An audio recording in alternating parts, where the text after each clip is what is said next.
2010-11 में आई अरब स्प्रिंग, जिसे हम जैस्मिन रेवोल्यूशन भी कहते हैं, और पूरे मध्य पूर्व में आपने देखा कि तख्ता पलट हुए। ट्यूनीशिया में नई सरकार आई, मिस्र में नई सरकार आई, लीबिया में नई सरकार आई और बगावत हुई सीरिया में भी। लेकिन वहाँ पे कहानी पूरी नहीं हो पाई।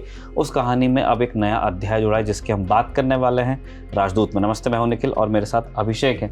अभिषेक, आज राजदूत पे हमें 3 देशों की यात्रा करनी है। पहले हम जाना चाहते हैं सीरिया, जहाँ बड़े लंबे अंतराल के बाद में कोई अपडेट आया। हमें इतना तो हमारे दर्शक जानते ही हैं कि वहाँ पे लंबे समय से गृह युद्ध की स्थिति है। अभी आप लगाइए 14 साल वहाँ पे भी हो रहे हैं बगावत को, और आधा देश कुछ वॉरलॉर्ड्स के कब्जे में है, आधा देश एसडीएफ के कब्जे में है, कुछ कुर्द फाइटर्स हैं, कुछ जगह असद खुद को बचाए हुए हैं क्योंकि रूसी सहयोग उन्हें एक समय पर बहुत मिला। अब खबर आई है कि जो विद्रोही हैं, जो बागी हैं वहाँ के, उन्होंने एक बड़े शहर अलेप्पो को कब्जा कर लिया है। जी निखिल, अलेप्पो जो है सीरिया का दूसरा सबसे बड़ा शहर है आबादी की नज़र से। वहाँ पर एक गुट है, उसका नाम है हयात तहरीर अल शाम, HTS। उसका मुखिया है अबू मोहम्मद अल जालोनी। उस गुट ने कुछ दिनों पहले, 1-2 दिन पहले अलेप्पो पर कब्जा किया, और वहाँ जो सीरियन फोर्सेस थी, बशर अल असद जो वहाँ के राष्ट्रपति हैं, जो उसको लीड करते हैं, उस फोर्स ने अलेप्पो छोड़ दिया, पीछे हट गए। जो HTS है, इनका जो बेस था इदलिब में था। इदलिब भी तुर्की बॉर्डर के आसपास का इलाका है, एक शहर है जहाँ पे ये जो विद्रोही थे वो सिमट गए थे।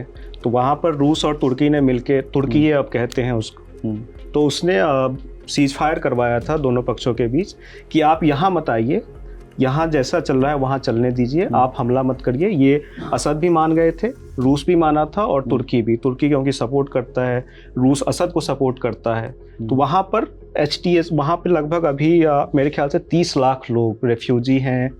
जो विद्रोही गुट हैं वो हैं, इस्लामिक स्टेट का जो थोड़ा बहुत चंक बचा हुआ है वो वहीं पे सिमटा हुआ है, और वो लोग वहाँ पे रुके हुए थे और उस जगह पर शासन चला रहा था HTS।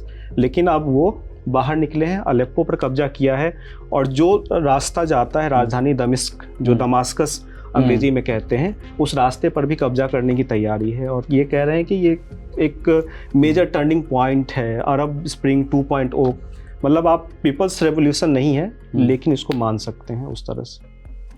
इस मतलब यही आप थोड़ा समझाएंगे कि क्यों इसे हम पीपल्स रेवोल्यूशन नहीं कहेंगे और क्यों आप उसकी तुलना बिल्कुल उससे करें। जैसे आपने देखा कि इदलिब गवर्नमेंट फोर्सेस के हाथ से गया, रक्का गवर्नमेंट फोर्सेस के हाथ से गया, आईसिस तो पहुंच भी गया था रक्का में, जब मतलब गवर्नमेंट फोर्सेस पूरी तरह से रिट्रीट करती हैं, फिर आईसिस को भी वहां से भगाया जाता है और फिर वहां से विद्रोहियों को भी भगाया जाता है। धीरे धीरे बड़े शहर जब रशियन हेल्प मिली तो असद के हाथ में लौटते भी रहे, लेकिन पूरा देश वापस नहीं आया। अब आप कहते हैं कि पीपल्स रेवोल्यूशन नहीं है, लेकिन ये उसी मैग्नीट्यूड का कुछ हुआ है। जी देखिए, जैसे अरब स्प्रिंग की जो शुरुआत हुई थी दिसंबर 2010 में ट्यूनीशिया से। ट्यूनीशिया अफ्रीका का देश है जी, लेकिन वहाँ अरब स्पीकिंग लोग हैं, यानी अरब कंट्री है वो। जो देश अरब भाषा बोलते हैं, बहुमत आबादी, उनको अरबिक कंट्रीज बोला जाता है।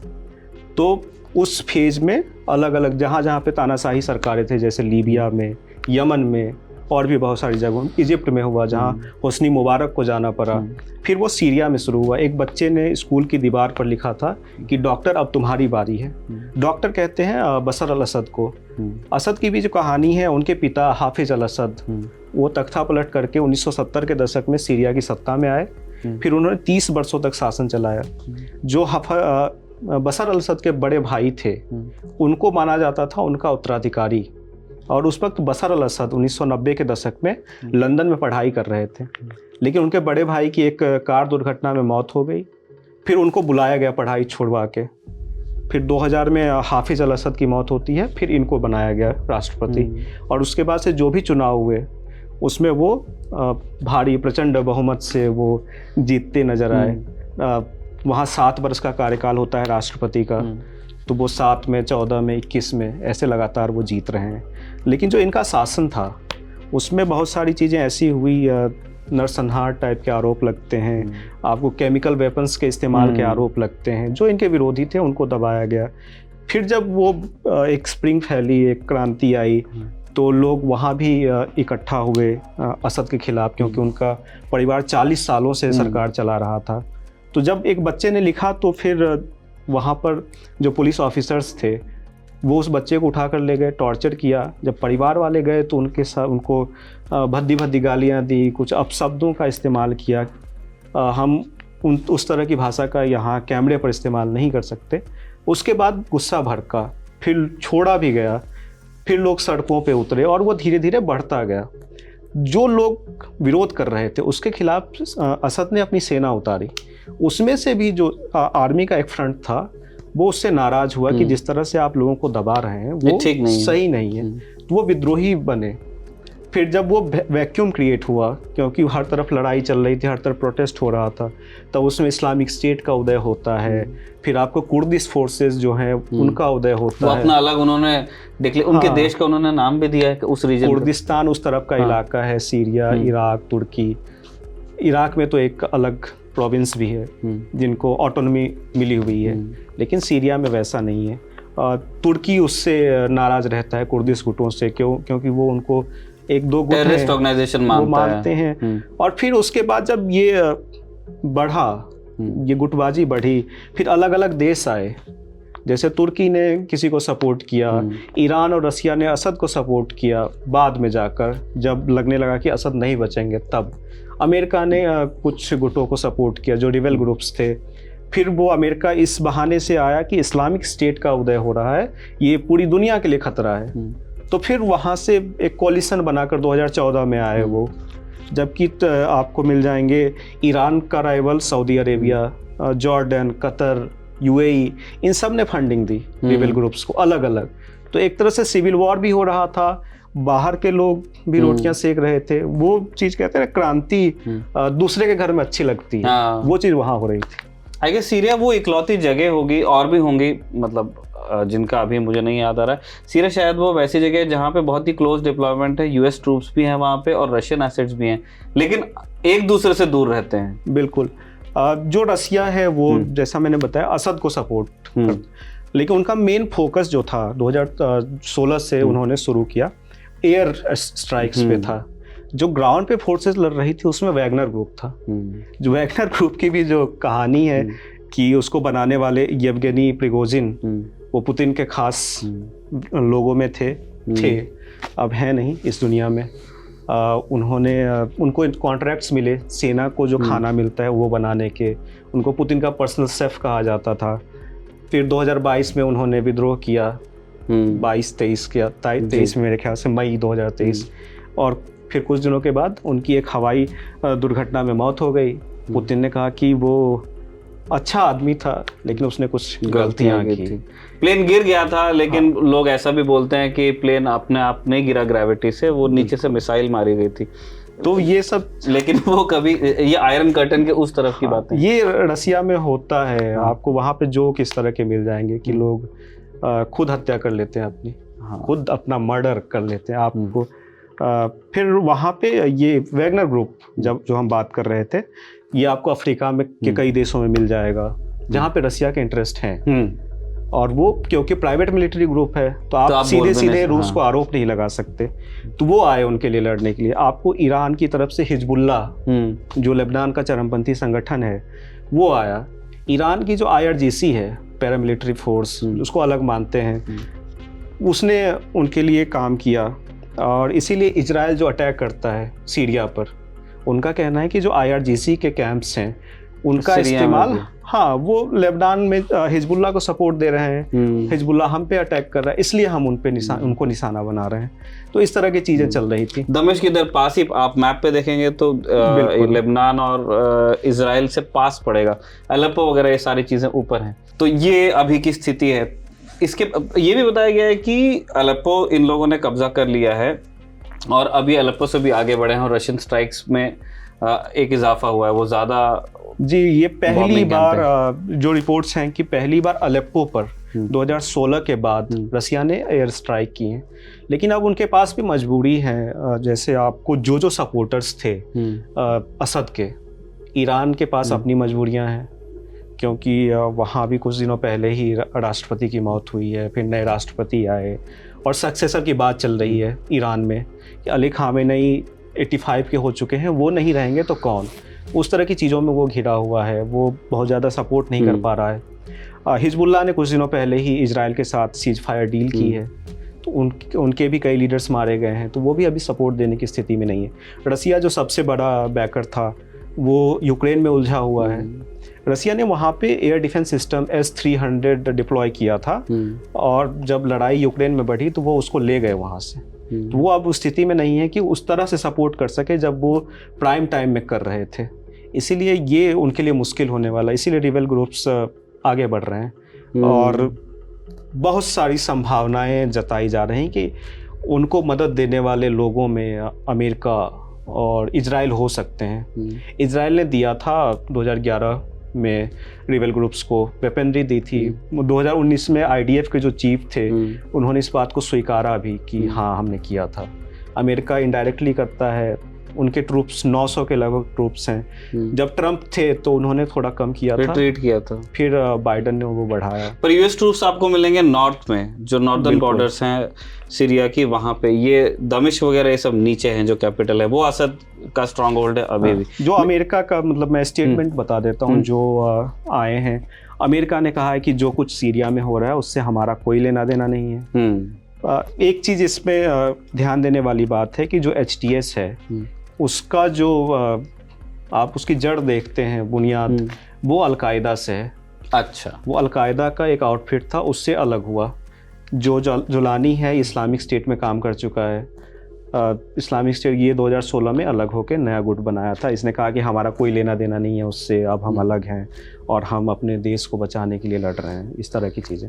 लेकिन उनके मूल में इस्लामिक स्टेट, अलकायदा, इन्हीं चीज़ों का मतलब वो आइडियोलॉजिकली ड्रिवन है। जी बिल्कुल, और आइडियोलॉजी भी कोई बहुत अच्छी नहीं है जो जिसकी वो बात करते हैं। लेकिन मुझे लगता है कि अभी जब तक के वेस्टर्न इंटरेस्ट हैं तब तक के वो गुड टेररिस्ट में आएगा। बिल्कुल, और उसके बाद में फिर अचानक बैड टेररिस्ट होता है। हाँ। फिर खबर आएगी कि यार ड्रोन अटैक में वो नेता मारा गया टाइप में। वो गुड डिक्टेटर, बैड डिक्टेटर, ये सारे इंक्लूडिंग असद फादर, ये सब लिबरेटर्स हैं। आप हिस्ट्री देखेंगे मिडिल ईस्ट की तो वहाँ बहुत खराब दौर रहा है राजशाही का या कबीलाई शासन का। तो ये गद्दाफी, ये सारे लोग लिबरेटर्स हैं, और जनता ने बहुत स्वागत किया इनका जब ये लोग रूल में आए। लोगों को लगा कि मसीहा है। होस्नी मुबारक मिस्र में, बिल्कुल, ये सब लिबरेटर्स थे उनके मुल्कों के, और जो बाद में फिर डिक्टेटर बने और फिर जनता ने खड़ा होकर और फिर वो आप एक फेज देखेंगे कि वो एक समय कुछ उसमें से गद्दाफी काफ़ी अलग रहे, कुछ ने वेस्ट का साथ दिया, फिर वेस्ट से उनकी अनबन हुई, और फिर उसके बाद उनको डिक्टेटर कहा जाता। फिर तब तक वो एक सर्वमान्य नेता ही थे। वो इसी हम लोग बात कर रहे थे, हम इसी बात 95% 97% वाले इलेक्शंस की। हमसे एक चूक हुई थी राजदूत के पिछले किस्त में, हम चैट के इलेक्शंस की बात कर रहे थे। अभिषेक ने बताया कि 91%, और उसके बाद फिर हमने थोड़ी सी चुहल भी की थी यही 97-95% से जीतने वाले नेताओं के बारे में। हम भूल सुधार करना चाहते हैं। चैट में 61% मत से वो जीते थे। इसी बात पर हम मध्यपूर्व से आगे बढ़ रहे हैं, वापस आएंगे तीसरी खबर के लिए, लेकिन पहले हम यूएस जाएंगे। यूएस से तीन बड़ी दिलचस्प खबरें हैं, जिसमें से एक में बहुत ज्यादा लोगों को इंटरेस्ट है, क्योंकि एक और भारतवंशी ने वहां जाके नाम, कमला हैरिस में हम खुश नहीं हो पाए तो क्या हुआ, काश पटेल में तो हो सकते हैं, वो FBI के अब चीफ बनेंगे। जी, उनका नाम है काश पटेल। हाँ, काश पटेल। और काश्यप प्रमोद विनोद पटेल। उनके पिता गुजरात से गए थे। उन्होंने लॉ की डिग्री की है, पढ़ाई लॉ की हुई है, और क्रिमिनल जस्टिस पब्लिक प्रोसिक्यूटर रहे। ये उनका बैकग्राउंड है। लेकिन जिस वजह से उनको बनाया गया उसकी वजहें अलग हैं। आपको बहुत सारी ऐसी रिपोर्ट्स मिल जाएंगी अटलांटिक या NYT में कि जो काश पटेल हैं उनकी जो सबसे बड़ी पूंजी है कि वो बहुत सारे चापलूसों की भीड़ में सबसे बड़े चापलूस बनकर दिख सकते हैं। ये उनकी खूबी है, इस वजह से ट्रंप ने उनको चुना। ऐसा लिखा गया है। तो और इन्होंने जब ट्रंप का पहला कार्यकाल था उस वक्त कुछ कमिटीज में काम किया। पेंटागन जो डिफेंस मिनिस्ट्री, यूएस की डिफेंस मिनिस्ट्री है, उसका हेडक्वार्टर है, उसमें वो रहे चीफ ऑफ स्टाफ बन के, डिप्टी डिफेंस मिनिस्टर के चीफ ऑफ स्टाफ थे। कुछ जांच कमेटियों का हिस्सा रहे। और फिर जब इन्होंने बाद में 2 किताबें लिखी, उसमें एक किताब में एक जो विलेन है उसका नाम है हिलेरी क्विंटन। तो वो संदर्भ निकाला गया कि वो हिलेरी क्लिंटन की बात कर रहे हैं और उसमें ये संदर्भ निकालने की क्या जरूरत है? तो उन्होंने बच्चों के लिए किताब लिखी थी दरअसल। अच्छा। और उसमें जो डेविल है, राक्षस, वो किंग डोनाल्ड उनकी सत्ता के खिलाफ जाती है। और जो ये हैं काश पटेल, इन्होंने उसमें एक विजार्ड का किरदार निभाया है कि ये उनको किंग डोनाल्ड को बचाते हैं। मैंने जब से आपने बोला है तब से मैं सोच ही रहा था कि यार मुझे अभिषेक को टोकना चाहिए था, उन्होंने कैसे कहा चापलूसों की भीड़ में सबसे बड़ा चापलूस। तो मैं सोच रहा था कि मैं शूट के बाद बोलूंगा, लेकिन अब ठीक है, अब नहीं है। हाँ, ये मेरे शब्द नहीं है चापलूसों के, ये वहाँ के लोग जिन्होंने उनको देखा है उन्होंने नहीं, लेकिन अभी आप ये बता रहे हैं तो फिर और भी बहुत सारी इनकी कहानियां हैं। ये जो जिस FBI को ये संभालने जा रहे हैं, FBI मतलब आप इंडिया में CBI से आप उसकी तुलना कर सकते हैं। जिसको ये संभालने जा रहे हैं उसको खत्म करने की बात कर चुके हैं। इसको खत्म कर देना चाहिए, इसकी फंडिंग खत्म कर देनी चाहिए। इनकी थ्योरी कौन सी? रिवैम्प, इधर भी रिवैम्प, इसको FBI को मैं रिवैम्प कर दूंगा। और इनकी थ्योरी रही है कि डीप स्टेट अमेरिका चला रहा है। सब जितनी चीजें ट्रम्प बोलते हैं ना, डीप स्टेट, अनइलेक्टेड ब्यूरोक्रेसी, वो सब इनके मुंह से निकलते हैं। आपको ये मिल जाएगा पूरी तरह। आपको रिपोर्ट्स का मैं लिंक भी शेयर करूंगा, लगाएंगे डिस्क्रिप्शन। आपको पढ़ना चाहिए, काफी इंटरेस्टिंग कैरेक्टर हैं। और जिस चीज के खिलाफ ये लड़े अब उसी को संभालने जा रहे हैं। इसमें दिलचस्प एक चीज ये है कि जिस FBI डायरेक्टर जो अभी हैं क्रिस्टोफर रे, जिनको अब हटाया जाएगा, काश पटेल का अभी नियुक्ति फाइनल नहीं हुई है, उनको सिर्फ नॉमिनेट किया गया है। नियुक्ति फाइनल होगी सेनेट जो अमेरिका की संसद का ऊपरी सदन है, वो जब मुहर लगाएगी उसके बाद वो फाइनल होगा। वहाँ एक कमेटी होती है जो पूछताछ करती है ऐसे लोगों से जिनको नॉमिनेट किया गया है, वो सवाल करेगी। ये जो हमको इसमें ओपेनहाइमर में दिखाया है, हाँ, उस तरह की कमेटी होती है। आपके खिलाफ कोई आरोप है तो उस पर पूछताछ करेगी, आप जवाब दीजिए। अगर वो कमेटी संतुष्ट है तो नाम आगे बढ़ाएगी, फिर वोटिंग होती है, फिर उसके बाद आप कंफर्म होते हैं। तो FBI के जो अभी डायरेक्टर हैं क्रिस्टोफर रे, उनको ट्रंप ने ही नियुक्त किया था 2017 में 10 साल के लिए। अब उनको हटाकर काश पटेल को नियुक्त किया जा सकता है। फाइनल अभी नहीं हुआ है। और हम सबको बहुत जिम्मेदारी से याद रखना है कि काश पटेल के उनकी जड़ें हिंदुस्तान तक ज़रूर आती हैं और वो सारा संस्कार भी होगा, लेकिन वो FBI के डायरेक्टर हैं, वो एक अमेरिकी नागरिक हैं, वो अपने देश के प्रति लॉयल होकर के वहाँ से चीज़ें इन्वेस्टिगेट करेंगे। जिस प्रेसिडेंट को वो सर्व करेंगे भविष्य में, उनका आप बयान देखें तो जैसे अभी मैं कल देख रहा था ट्वीट, एक उन्होंने ट्रूथ सोशल पे भी लिखा और ट्विटर, जो ट्रूथ सोशल उनका पर्सनल अकाउंट, वो सोशल मीडिया प्लेटफॉर्म है। काश पटेल उसके भी बोर्ड में हैं, बोर्ड मेंबर। तो वहाँ उन्होंने ब्रिक्स करेंसी, जो बात चल रही कि ब्रिक्स देश जो करेंसी, 3 बार उसको पढ़ना पड़ेगा कि यार ये आदमी प्रेसिडेंट बनने वाला है। मतलब ये इन्होंने खुद लिखा है। जिस तरह की भाषा का इस्तेमाल है, और ब्रिक्स में इंडिया भी है। आपकी तमाम असहमतियाँ हो सकती हैं, चाइना से, किसी रूस से हो सकती है, हमारी दोस्ती है वैसे, लेकिन आप इस तरह की भाषा उम्मीद नहीं करते एक प्रेसिडेंट से, और जिससे उम्मीद की जा रही है कि वो हमारा दोस्त होगा। हाँ, और ये सब लैंग्वेज, ये ट्विटर पे ये ट्रोल्स जैसे अभी उन्होंने कहा कि चाइना और कनाडा पर टैरिफ बढ़ा दूंगा, तो जस्टिन ट्रूडो को जाना पड़ा उनके घर, आनंद फानंद सीक्रेटली उन्होंने मीटिंग की उनके साथ, उनके घर पे जाके, कि ऐसा नहीं होना चाहिए। यूएस में हमने काश पटेल की बात कर ली। काश पटेल को बाय द वे जितने FBI की ऑनगोइंग इन्वेस्टिगेशंस हैं, इंक्लूडिंग जो एलिगेशंस अडानी समूह पे लगे थे, आएंगे उन्हीं के पास अगर कंफर्म हो जाते हैं तो, क्योंकि जो इन्वेस्टिगेशन था वो FBI का था और FBI ने ही अपनी सारी जो फाइंडिंग्स थी DOJ को दी। DOJ ने फिर एक इंडाइटमेंट बनाया और वो इंडाइटमेंट फिर अप्रूव हो गया, वहाँ जूरी ने उस पर, ग्रैंड जूरी ने अपनी मोहर लगाई, वो है। और दूसरे आप ये भी देखेंगे कि हिंदुस्तान में एक बहुत पॉलिटिकली कलर्ड शब्द है घुसपैठिया, और US में जो इलीगल इमिग्रेशन होता है उसके अंदर भी बहुत सारे भारतवंशी देखने को मिलते हैं, पूरे भारत से ही जाते हैं। तो ये केसेस भी काश पटेल के पास में ही आएंगे, जो ये ऑर्गेनाइज, जो कबूतरबाजी वाला जो पूरा सीन है। तो हमको देखना है कि वो कैसे परफॉर्म करते हैं। बाकी उनके इससे पहले जो कुछ उन्होंने किया है, मुझे ऐसा लगता है कि अभिषेक ना, जैसे आकाश पटेल का अभी तक का जो प्रोफाइल है वो बहुत ही लाइट है, और जो काम उन्हें दिया जा रहा है वो बहुत ही डिमांडिंग है। जी, ये बात हुई थी जब 2019 के आसपास बात चल रही थी इनको CIA का डिप्टी डायरेक्टर बनाने की। ये भी रिपोर्ट में है, NYT की रिपोर्ट में मेरे ख्याल से। तो उस वक्त की जो CIA डायरेक्टर थी, उन्होंने कहा कि अगर ऐसा हुआ तो मैं इस्तीफ़ा दे दूँगी। ये सीरियस काम चल रहा है यहाँ पे। तो इस तरह की चीज़ें हैं, कुछ विरोध भी है पार्टी के अंदर, और इसी तरह के लोगों को वो नियुक्त कर रहे हैं। और काफ़ी चर्चा है कि सेनेट में वो जाना नहीं चाहते। जो कन्फर्मेशन वाली हियरिंग्स होंगी उसके लिए वो ट्रंप जाना नहीं चाहते, इसलिए कोई बहाना तलाशेंगे वो कि जब सेनेट सत्र में सेशन में ना हो तभी इनको कंफर्म करवा लिया जाए बाहर से ही। तो इस तरह की चीज़ें हो रही हैं अभी। काश पटेल उसी लीक में जाएंगे। काश पटेल पहले किरदार थे US में जिनकी हमको बात करनी थी। अगले किरदार हैं हमारे निवर्तमान राष्ट्रपति हैं, उनके बेटे। उन्होंने पहले कहा था बाइडेन ने कि मैं वो व्यक्ति नहीं हूँ जो अपने परिवार में किसी का गुनाह सिर्फ इसलिए माफ़ कर दूं क्योंकि मेरा कोई लगता है। लेकिन अब उन्होंने हंटर बाइडेन के ऊपर जो 2 अलग अलग सूबों में US के इल्ज़ाम लगे थे, क्या कन्विक्ट भी हुए हैं वो जी, और उसके बाद उन्होंने हंटर बाइडेन को एक प्रेसिडेंशियल पार्डन दे दिया है। US में ये कानून है, राष्ट्रपति माफ़ कर सकते हैं आपको किसी गलती के लिए। बिल्कुल।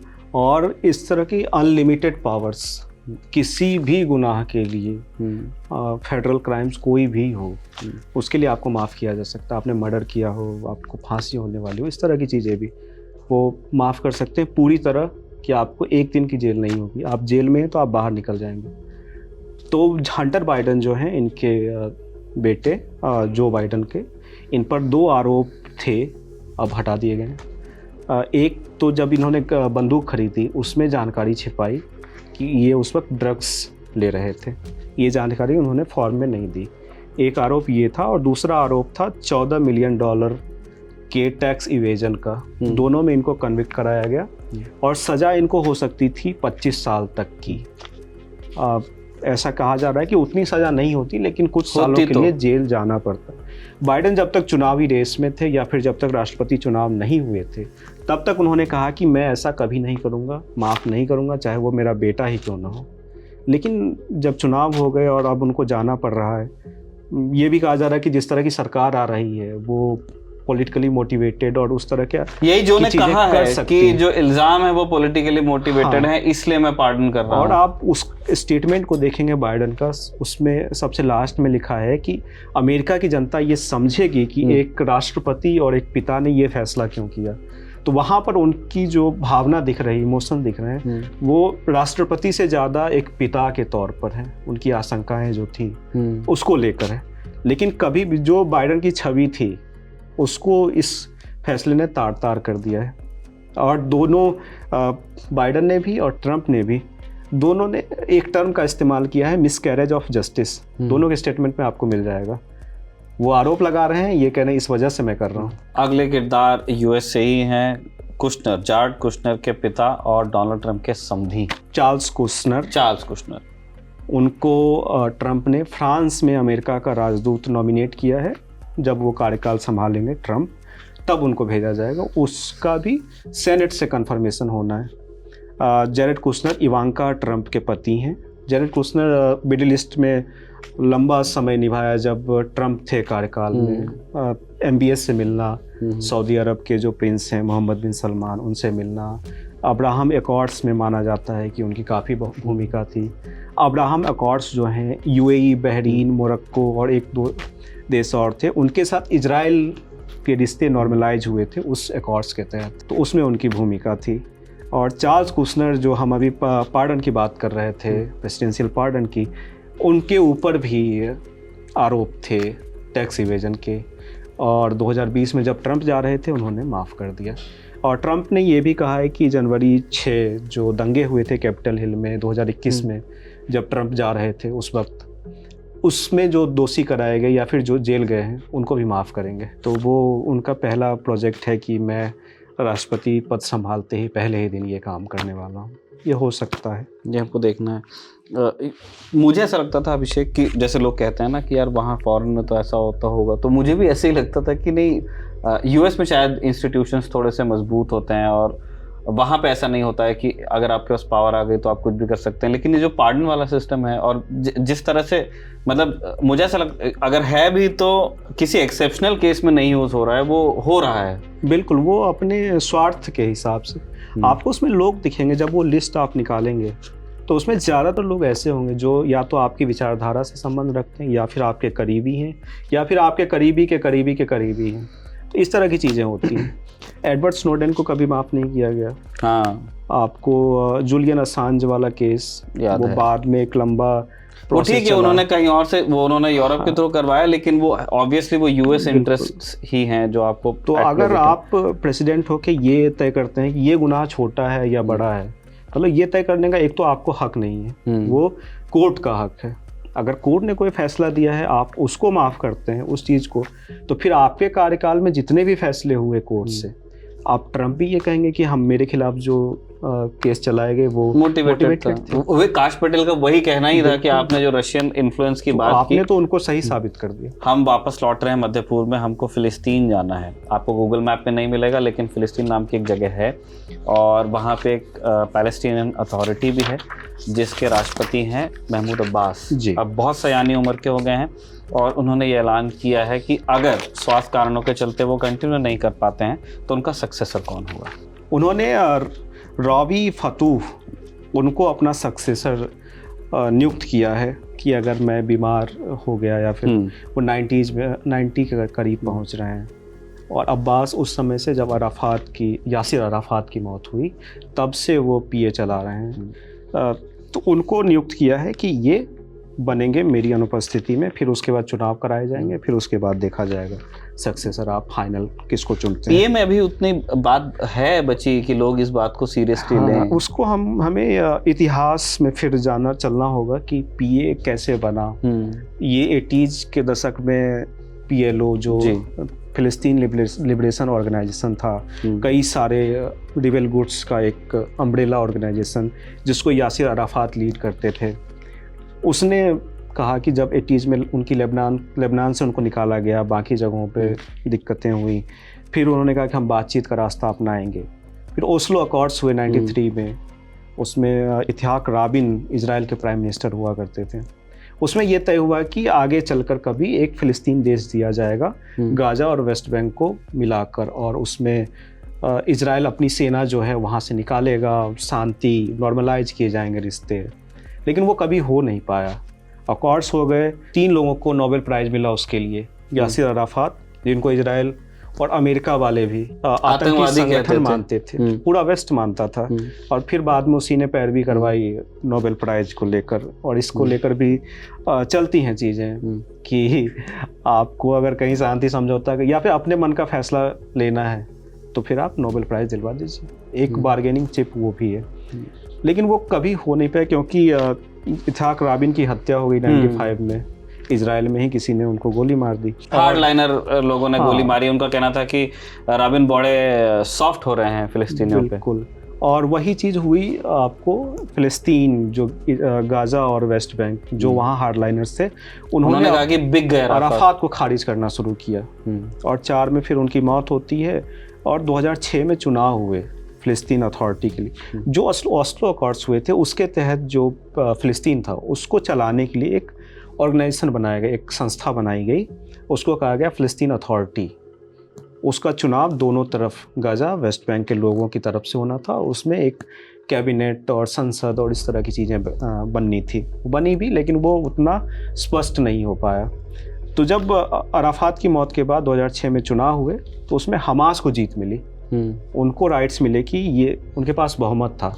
लेकिन जैसे ही हमास जीता, जो यूएस डोनर्स थे पीए को पैसे देने वाले, उन्होंने फंडिंग बंद कर दी और बहुत सारे ये कहा कि हम नहीं इनके साथ काम करेंगे। फिर ये कोशिश हुई कि पीएलओ और हमास दोनों को साथ बिठा के एक समझौता कराया जाए और दोनों मिलकर सरकार चलाएं। इस पर भी बात नहीं बनी। फिर हमास ने पीएलओ को गाज़ा से निकाल दिया, लड़ाई, भयानक लड़ाई हुई, हज़ारों लोग मारे गए।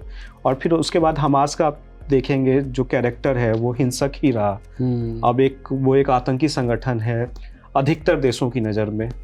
और अक्टूबर 2023 के हमले के बाद तो चीज़ें काफ़ी बदल चुकी हैं। लेकिन जो पीए है उसको पूरी दुनिया में मान्यता है। उनके जो प्रेसिडेंट हैं वो यूएन में भी जाते हैं। उनको फुल मेंबर स्टेटस नहीं मिला है अभी, लेकिन उनको एक आधिकारिक प्रतिनिधि माना जाता है कि फ़िलिस्तीन की बात करनी है तो इनसे करनी होगी। इन्होंने जो गाज़ा की जंग है उसमें काफ़ी हद तक वो अलग थलग रहे हैं। इसीलिए जो गाज़ा पट्टी के लोग हैं और वेस्ट बैंक में भी काफ़ी, उनका कहना है कि ये कठपुतली सरकार है। इसीलिए महमूद अब्बास की पकड़ कमज़ोर हुई है। और उन्होंने जो सरकार चलाई, जब से वो बने प्रेसिडेंट पीए के, तब से उन्होंने चुनाव नहीं होने दिया। मैं यही मेरे सवाल का कारण था, क्योंकि आप वहाँ देखेंगे ना तो दो तरह, एक उस पूरे अशांत क्षेत्र में जिस इलाके को आप इजराइल कह दीजिए, इजराइल के पास एक पूरी स्टेट मशीनरी है, वो पूरा एक वेस्टर्न मॉडल पे है। उनके प्रेसिडेंट है, उनके पार्लियामेंट है, उनकी मिलिट्री है, उनका इंटेलिजेंस है, एक देश जैसा देश है। ये चीज़ फ़िलिस्तीन के पास में नहीं है, या पीएलओ के वेस्ट बैंक में भी नहीं है, गाज़ा में भी नहीं है। तो वहाँ चलता है मास लीडर कौन है या किसके कॉल पे लोग इकट्ठा होते हैं। मतलब सारी कमियों के बावजूद हमास के पास में वो लेजिटिमेसी थी गाज़ा स्ट्रिप में। वहाँ पे भी असहमति वाले लोग होते थे, लेकिन एक हमास एक अनडिस्प्यूटेड फ्रंट था जो लीडर माना जाता था और उनके नियम को, उनके कॉल को मानते थे। पैलेस्टीनियन अथॉरिटी का वही वाला साइड हमेशा हिट होता रहा कि उनके कहने को कितना लोग मानते हैं और उनको कितने लोग सीरियसली लेते हैं। फोरम पे रिप्रेजेंटेशन के लेवल पे ज़रूर हैं, वो यूएन में बैठेंगे, यहाँ जाएंगे, वहाँ जाएंगे। और फ़िलिस्तीन अथॉरिटी के अंदर भी बहुत सहमति नहीं है। उसमें जो अब्बास के इनर सर्कल के लोग हैं, करीबी लोग, वही आगे बढ़ रहे हैं, उन्हीं के पास सारी पावर्स हैं। और फ़िलिस्तीन अथॉरिटी का ऐसा भी नहीं है कि पूरे वेस्ट बैंक पे शासन हो, उसको भी ABC इलाकों में बांटा गया है। उसको इजराइल और फ़िलिस्तीन अथॉरिटी मिल के कंट्रोल करते हैं। और इजराइल का जब मन होता है वो किसी भी इलाके में घुस सकते हैं। तो वो उनके पास पावर नहीं है। देश जैसा देश तो गाज़ा ही था, मतलब फ़िलिस्तीनियों के पास, जिसकी एक टेरिटरी, एक बाउंड्री आप कह सकते थे, जो अब पूरी तरह से समाप्त हो गया। ये आज का राजदूत था और थोड़ा लंबा हो गया। हमारी कोशिश रहेगी कि अब आपको थोड़ा और ब्रेविटी के साथ में इन चीज़ों को आपके साथ में हम लोग शेयर किया करें। आपने एपिसोड देखा उसके लिए आपका बहुत बहुत शुक्रिया।